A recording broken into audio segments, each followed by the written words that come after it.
मी ना आजकाल बरेचसे असे व्हिडिओज बघते ज्यामध्ये असं सांगितलं जात आहे की पाळीचं रक्त हे शुद्ध आहे, अशुद्ध नाही आहे. आधीचे जे लोक होते, जे शास्त्र सांगत होतं पाळीमध्ये हे करू नका, ते करू नका, ते एकदम चुकीचं आहे. पाळीमध्ये तुम्ही काही करू शकता, उड्या मारा, डान्स करा, सायकलिंग करा, अगदी गड तुम्ही चढू शकता. इवन डॉक्टर्ससुद्धा अशी स्टेटमेंट्स देत आहे की पाळीचं ब्लड हे शुद्ध आहे, अशुद्ध नाही आहे. Women's are pure, menstrual blood is pure.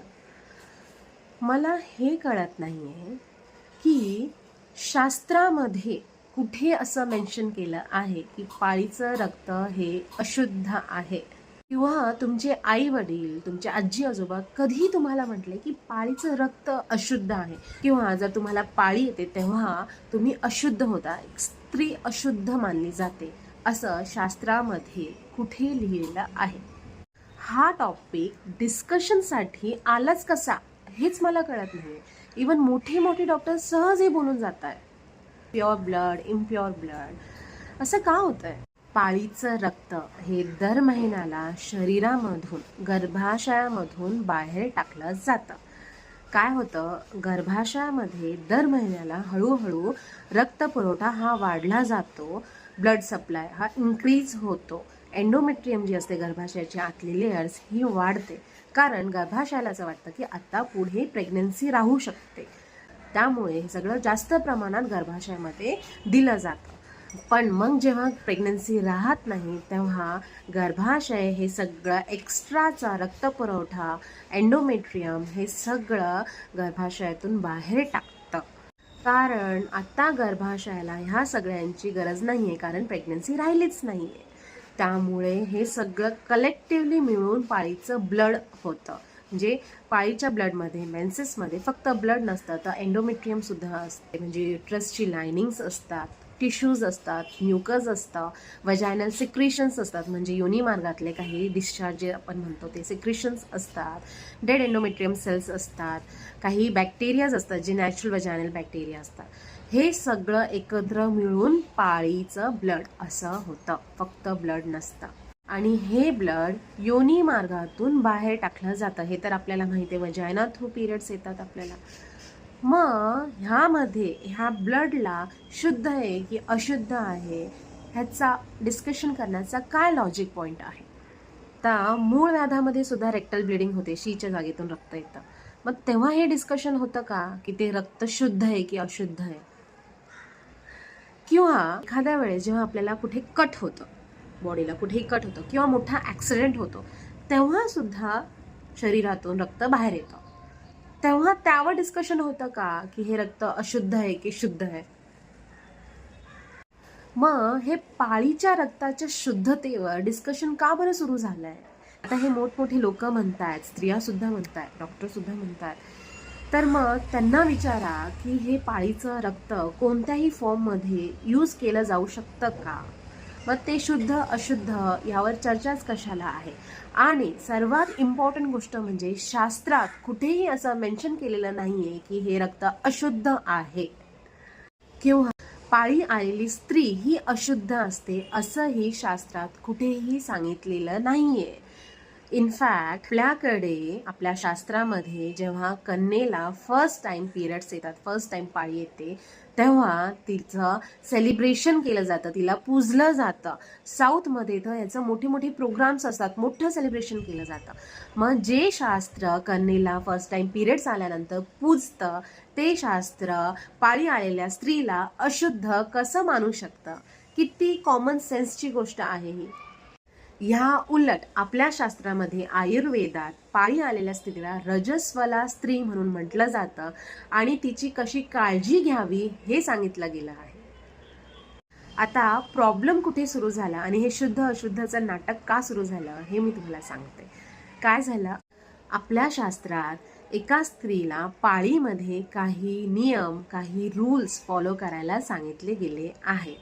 आणि हे रूल फॉलो करण्याच्या चक्करमध्येच एवढे प्रॉब्लेम केलेले आहेत. आणि हे नियम्स, हे रूल्स त्या स्त्रीच्या पाळीमध्ये तिला त्रास होऊ नये, तिच्या स्वास्थ्यासाठी, तिची काळजी व्हावी म्हणून बनवले गेले आहेत. एका स्त्रीबद्दल एवढ्या डीपमध्ये विचार हे फक्त आपल्या शास्त्रात सांगितलं आहे, बाकी कोणत्याही शास्त्रामध्ये असं सांगितलं गेलं नाहीये. हे आपल्याला कळत कसं नाही? आता हे जे रूल्स सेट केले आहेत हे एका वेगळ्या काळामध्ये केलेले आहेत, तर काळानुसार ह्यामध्ये ऑब्व्हियसली चेंजेस करायलाच पाहिजे. पण म्हणून का जे नियम सांगितले ते चुकीचे आहेत असं नाहीये. एक्झाम्पल देते. सपोज एखादा डॉक्टर एका पेशंटला सांगतो की तुम्हाला सर्दी आहे, तुम्हाला खोकला जास्त आहे, तुम्ही सध्या तुमची इम्युनिटी वीक आहे, तर तुम्ही काय करा की मास्क घालून बाहेर जा, म्हणजे ह्यामुळे तुम्हाला त्रास होणार नाही, बाकी इन्फेक्शन्स तुम्हाला होणार नाही आणि तुमच्यामुळे सुद्धा बाहेर लोकांना त्रास होणार नाही. आता तो पेशंट घरी आल्यावर 4 लोकांना सांगतो की मला डॉक्टरने सांगितलंय की मला त्रास होतोय, मला आजार आहे, म्हणून मी मास्क घालून राहावं म्हणजे बाकीच्या लोकांना आजार होणार नाही.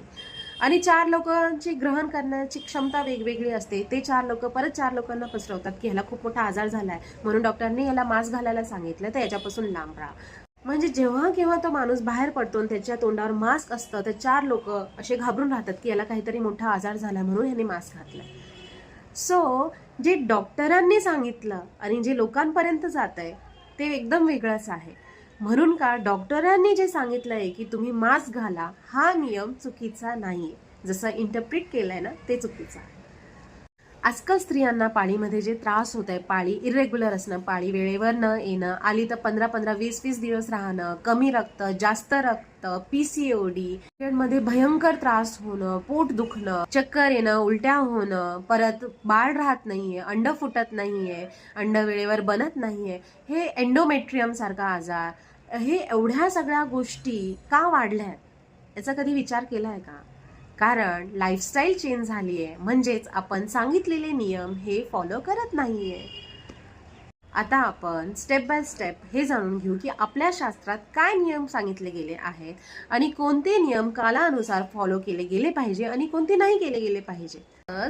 पाळीसाठी शास्त्रामध्ये जे नियम सांगितले आहेत ते नियम चुकीचे नाहीये, त्याचं जे इंटरप्रिटेशन केलं गेलं आहे ते चुकीचं आहे आणि काळानुसार त्यामध्ये बदल घडायलाच पाहिजे.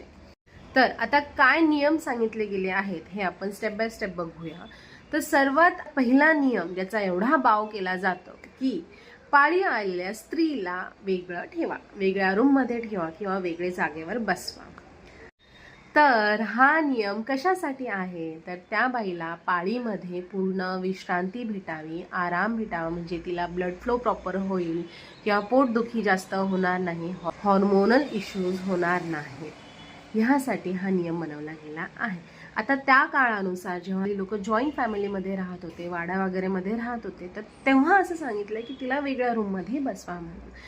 आणि किचनमध्ये येऊन नका देऊ, कारण मोस्टली तेव्हा बाया किचनमध्येच काम करायचे, तर ते काम करण्यापासून तिला आराम भेटावा म्हणून किचनमध्ये एंट्री नव्हती. आता ह्या नियमाचा जर चुकीचं इंटरप्रिटेशन होत असेल की पाळी आलेल्या बाईला हातच लावू नका, तिच्यापासून लांब राहा, तिला बघू सुद्धा नका, तिच्याशी बोलू नका, तर हे चुकीचं आहे. पण मूळ नियम हा चुकीचा नाही. आजच्या जनरेशनमध्ये सुद्धा तुम्ही कोणत्याही बाईला म्हणा की बाबा तुला पिरियड्स आले तर आम्ही तुला 4 दिवसांची विश्रांती देतो, तू काही करू नको, एका रूममध्ये जाऊन व्यवस्थित बस आणि स्वतःची काळजी घे, तर ती बाई अक्षरशः हात जोडून तुम्हाला थँक्यू म्हणेल, कारण खरंच त्या विश्रांतीची गरज असते. तर काळानुसार आता काही चेंजेस झालेले आहेत. तर स्त्रिया ह्या जॉब करतात, जॉब जरी करत असल्या तरी किचनचं काम मात्र त्यांना करावंच लागतं. तर जॉब प्लस किचनचं काम आणि बाकी सगळं घरकाम हे आजकालच्या बाया करतात. तर ह्यामध्ये आजकालच्या काळानुसार जॉबमधून लिव्ह घेणं हे शक्य नाही आहे. तरी सुद्धा काही कंट्रीज पिरियड लिव्ह म्हणजे पाळीमध्ये सुद्धा तुम्ही लिव्ह घेऊ शकता असा नियम लागू करण्याचा प्रयत्न करत आहे. इवन कर्नाटकामध्ये सुद्धा पिरियड लिव्हचं पिटिशन हे फाईल केलं गेलं आहे. तर जॉबमधून लिव्ह घेणं शक्य नाही आहे किंवा स्कूल कॉलेजेसमधून पिरियड्स आले म्हणून सुट्टी घेणं शक्य नाही आहे. पण त्यातल्या त्यात आपण काय करू शकतो की जेवढं शक्य होईल तेवढं आराम करा आणि जेवढं एक्झर्शन आपण इतर दिवसांमध्ये करतो ते ह्या दिवसांमध्ये कमी करा, आउटिंगचे प्लॅन कमी करा आणि सगळ्यात इम्पॉर्टंट म्हणजे सायकलिंग किंवा जास्त एक्सरसाइज करणं, पळणं, ट्रेकिंग ह्या सगळ्या गोष्टी पिरियड्समध्ये प्लीज करू नका. आपल्याला मोठा काही आजार झाला का तेव्हा आपण सतर्क होतो, तेव्हा विचार करत बसतो की अरे आम्हाला हा आजार झालाच कसा, आम्ही ते सगळं व्यवस्थित करतो, पण बेसिक्स आपण चुकीच्या करत असतो, इकडे आपण लक्ष देत नाही. दुसरा नियम असा आहे की पाळीमध्ये बाईला वेगळं जेवण दिलं जात होतं, साधं सोपं जेवण वेगळ्या ताटात वाढलं जायचं. तर हे कसं, तर हा नियम कशासाठी, तर मला सांगा, आज सुद्धा बऱ्याचशा बायांना पिरियड्समध्ये काय, पिरियड्स येण्याच्या आधी सुद्धा पोटामध्ये ब्लोटिंग म्हणजे पोट फुगणे हा त्रास होतो, किंवा मळमळणे होणे, भूक न लागणे, ह्या सगळ्या गोष्टी पिरियड्समध्ये होणं हे नॉर्मल आहे. आणि ह्यामध्ये जर आपण हेवी मील्स रेग्युलरली आपण खातो, ते खाल्ल्यानंतर ते पचलं जात नाही आणि त्याने त्रास होतो. म्हणून हा नियम आहे की पाळीच्या वेळेस साधा सोप्पा सात्विक आहार केला गेला पाहिजे आणि हेवी मील्स, जंक फूड हे आवर्जून टाळायला पाहिजे. थर्ड नियम म्हणजे पाळीचे पहिले 3 दिवस डोक्यावरून आंघोळ करू नका. तर इथे फक्त पहिले 3 दिवस डोक्यावरून आंघोळ करू नका असं सांगितलं गेलं आहे. चौथ्या दिवशी मात्र आवर्जून आंघोळ करा. जर तुम्ही करत नसाल तरी सुद्धा आवर्जून डोक्यावरून आंघोळ करा असं सांगितलं आहे. मला सांगा, इतर वेळेस सुद्धा आपण आठवड्यातून 2 किंवा 3 वेळेसच डोकं धुतो. रोज रोज कोणीही डोकं धुत नाही. मग ह्या पाळीच्या पहिल्या 3 दिवसांमध्येच तुम्हाला का डोकं धुवायचं आहे? आता हा नियम कशासाठी आहे, तर जेव्हा आपण डोकं धुतो तेव्हा ब्लड सर्क्युलेशन हे डोक्याच्या भागाकडे जास्त होतं आणि खाली पिरियड्सच्या ठिकाणी म्हणजे गर्भाशयाच्या ठिकाणी ब्लड सर्क्युलेशन हे इम्बॅलन्स होतं. त्यासाठी हा नियम आहे. आता ह्याच्या व्यतिरिक्त सुद्धा बरेचसे असे कंडिशन्स सांगितले गेले आहे की जेव्हा डोक्यावरून आंघोळ नाही केली गेली पाहिजे, जसं रात्री डोक्यावरून आंघोळ नाही करायला पाहिजे, जेवण झाल्यानंतर डोक्यावरून आंघोळ नाही करायला पाहिजे, बाहेर आभाळ आलं असेल तर डोक्यावरून आंघोळ नाही करायला पाहिजे, सर्दी असेल तर डोक्यावरून आंघोळ करू नका. अशा सगळ्या बऱ्याचशा गोष्टी सांगितल्यात. तेव्हा आपण ह्याचा एवढा बाव करत नाही. पण पिरियड्समध्ये डोक्यावरून आंघोळ करायला नाही सांगितले, ते पण पहिले 3 दिवस, तर त्याचा आपण एवढा बाव करून ठेवलेला आहे. तशी आपण कधी कधी बाकी कंडिशन्स फॉलो करत नाही. आपण कधी रात्रीही डोकं धुतो किंवा बाहेर आभाळ आलं हे तर आपल्याला माहिती नसतं, तेव्हा आपण डोकं धुतो. तर मग जर तुम्हाला वाटतंय की नाही तुम्हाला पिरियडच्या पहिल्या दिवशीच डोकं धुवायचंय, तर तुम्ही धुवा. म्हणून का मग नियम चुकीचा असं ठरवू नका. काही कॉन्सिक्वेन्सेस होतील ते तुमच्या शरीरावर होणार आहे.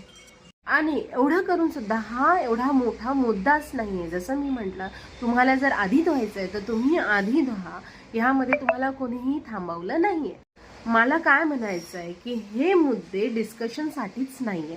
तुम्हाला यापैकी कोणतीही गोष्ट पटत नाही, तुम्ही नका करू, पण ह्याचा शरीरावर परिणाम होतो हे मात्र खरं आहे.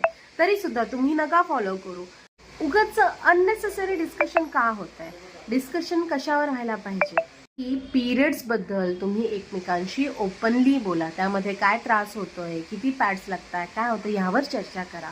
तुमच्या फ्रेंडशी ओपनली बोला. तुम्ही जर पुरुष असाल तर तुमच्या वाईफशी, तुमच्या मुलीशी, तुमच्या बहिणीशी, तुमच्या आईशी पिरियड्सबद्दल डिस्कशन करा.